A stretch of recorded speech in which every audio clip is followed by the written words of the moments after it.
export areas?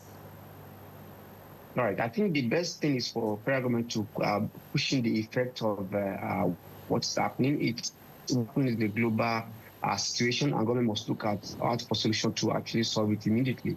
The rise in food, rise in transportation is a fallout from what happens in Iran, America, Israel war. But what are we going to do? The fact remains that, remember, we have CNG that is supposed to be an alternative for Nigerians to actually fall back to, but because it is not in it's not like brick and mortar, it is not available everywhere.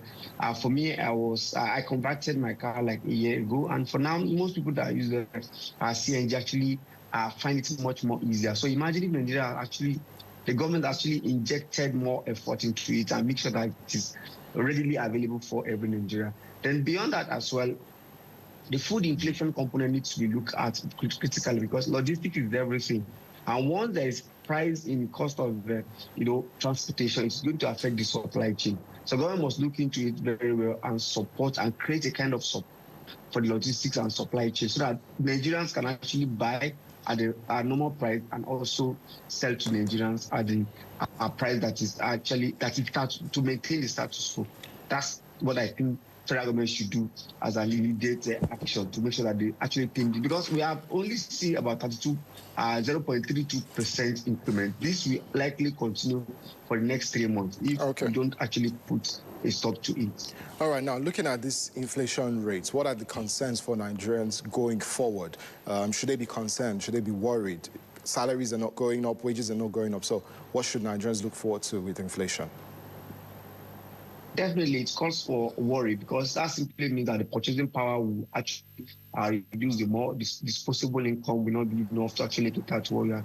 Let me give you a quick example. You recall that even children that resume school, the school are now saying don't pay school fees yet until we can now review the cost of transportation. You could see that it's affecting virtually everything. So I think at this point in time, it is actually affecting people's purchasing power. Disposable income is not enough. So that's why government must come on time to actually intervene in real time, so that this will not actually affect the success of the macroeconomy that we actually achieved for the past 11 months. Also, the issue of interest rate that we are hoping that it's going to come down as well, we may not see that coming down as well. Okay, so to what extent are rising global crude oil prices and domestic fuel costs driving this inflation spike?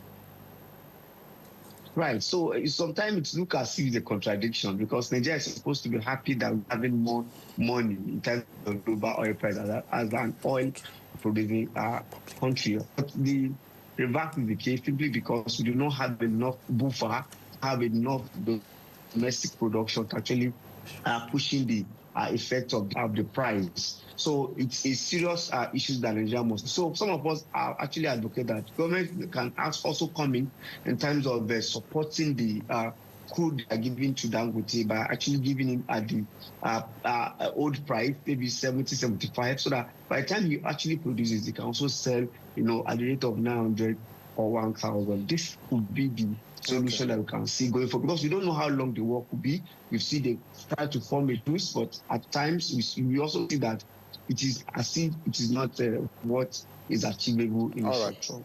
Okay, thank you so much, Dr. Aliyu Ilias, for joining us. That was Dr. Aliyu Ilias, economist and development expert. Thank you so much. Thank you. Thank you.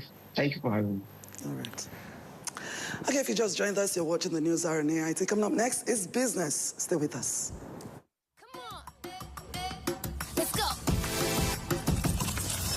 Darling natural twists blend with her hair over time. Yeah, that's perfect. She's really more beautiful every week.